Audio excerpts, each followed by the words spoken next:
पाहिली कुणी गुरुवाटी पाहिली, माझ्या शेतकऱ्यानं मात्र तरणी पोर रडताना पाहिली, माझ्या शेतकऱ्यानं मात्र तरणी पोर रडताना पाहिली.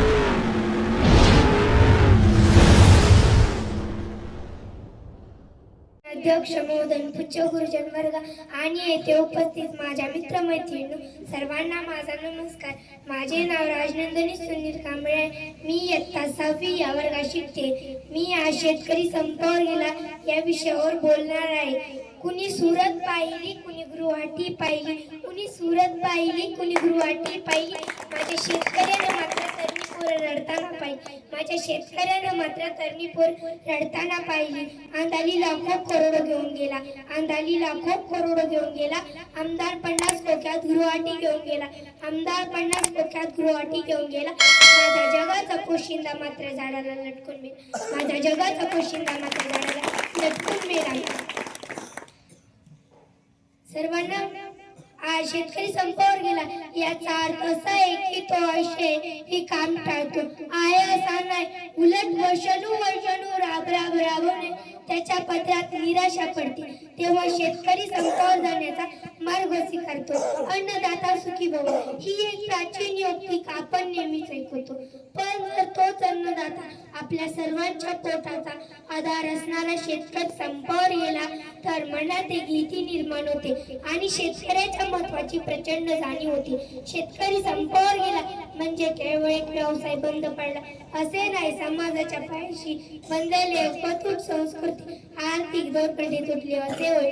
सर्वप्रथम शेतकरी संपावर गेला तर सर्वात जास्त आणि तात्काळ परिणाम दिसे तो आर्थिक आणि अन्न सुरक्षेच्या देशाच्या पोटाचा मोबदला मागतोय अशी स्थिती असेल. शेतीमालाला रास्ता हवा मिळाला नाही, कर्ज सहन होत नाही म्हणून तो संपावर गेला तर शेतीची सर्व काम थांबेल, पिके पेरली जाणार नाही, बाजारपेठेत भाजीपाला धान्य दूध याचे पुराठे कुठे याचा परिणाम म्हणून अन्नधान्याची किंमत आकाशाला भिडेल, दूध भाकरीचा मुलाला हवासा वाटू लागेल. फक्त शहरेच नव्हे तर संपूर्ण देश भुकेने आकारी मागे. अन्न सुरक्षा धोक्यात येईल. दुसरा मोठा परिणाम होईल सामाजिक. शेतकरी संपावर गेला तर खेड्यापाड जीवन थांबेल असे होईल.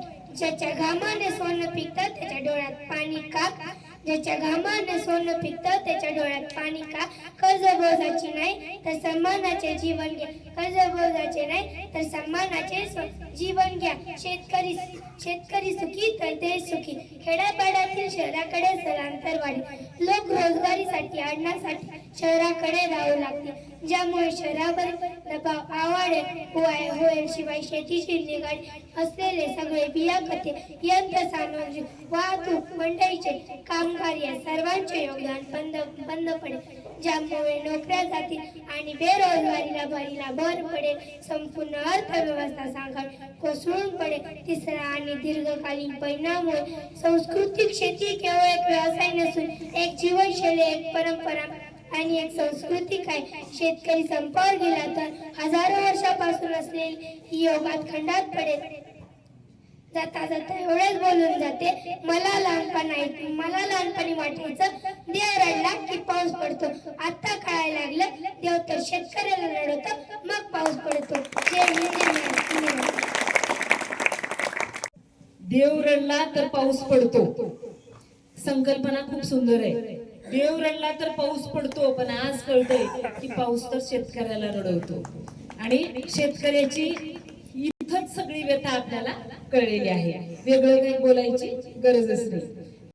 सन्माननीय व्यासपीठावरील मान्यवर, वंदनीय गुरुजन वर्ग आणि येथे जमलेला माझ्या छोट्या मोठ्या बालमित्रांनो, मी 7वी शिकतो. माझे नाव सौम दत्तात्रय चव्हाण आहे. आज मी तुम्हाला शेतकरी संपावर गेला तर याविषयी 2-4 शब्द सांगणार आहे. ते तुम्ही शांत चित्ताने ऐकून घ्यावे अशी माझी नम्र विनंती.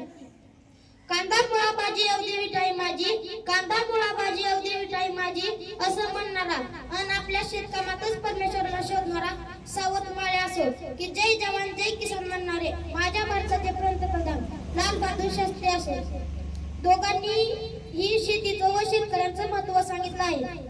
आज आपल्या देशात शासकीय कर्मचारी, खासगी उद्योगातील कर्मचारी वेळोवेळी संपावर जाताना दिसतात. कोणाला पगार वाढ हवे असते, कोणाला वाढदिवसाचा भत्ता हवा असतो तर कोणाला दिवाळी बोनस हवा असतो. कधी कधी मनात सहज विचार आला आहे का? शेतकरी संपावर गेला होता. शेतकरी हा आपल्या अर्थव्यवस्थेचा कणा आहे. तोच जर कमकुवत झाला तर शेती हा व्यवसाय ठप्प होईल. अरे शेती हा श्वास आमचा, शेती हा ध्यास आमचा, शेती हा श्वास आमचा, शेती हा ध्यास आमचा, माती नदी माय आमची, शेती ही जात आमची, शेती ही जात आमची.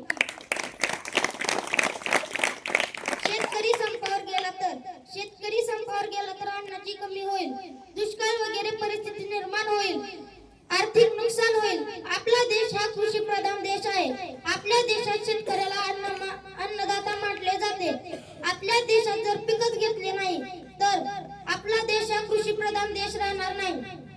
तसेच आपल्या देशासाठी लागणारे अन्नधान्य, भाजीपाला, फळे फुले उत्पादन करण्यासाठी शेतकरी रात्रंदिवस कष्ट करतो, परंतु त्याच्या पिकाला योग्य तो भाव मिळत नाही. आपल्या देशातील अर्थव्यवस्थेत शेतकऱ्याचे योगदान 17% आहे. आपल्या देशातील अर्थव्यवस्थेत शेतकऱ्याचे योगदान 17% आहे, परंतु त्याची स्थिती अत्यंत बिकट आहे. कारण की तो रात्रंदिवस शेतात घालवतो, आपल्या पिकांना वाढवतो, परंतु त्याच्या पिकाला योग्य तो भाव मिळत नाही. परिणामी अनेक शेतकरी आत्महत्या करतात. आपल्या देशातील 72% लोकसंख्या खेड्यात राहते व त्यांचा मुख्य व्यवसाय म्हणजे शेती आहे. शेतकरी संपावर गेला तर काय होईल? आपल्या देशात शिक्षक, डॉक्टर, सरकारी कर्मचारी तसेच कर्मचारी आपल्या मागण्या मान्य होण्यासाठी संपावर जातात, परंतु कमी शेतकरी संपावर जातात.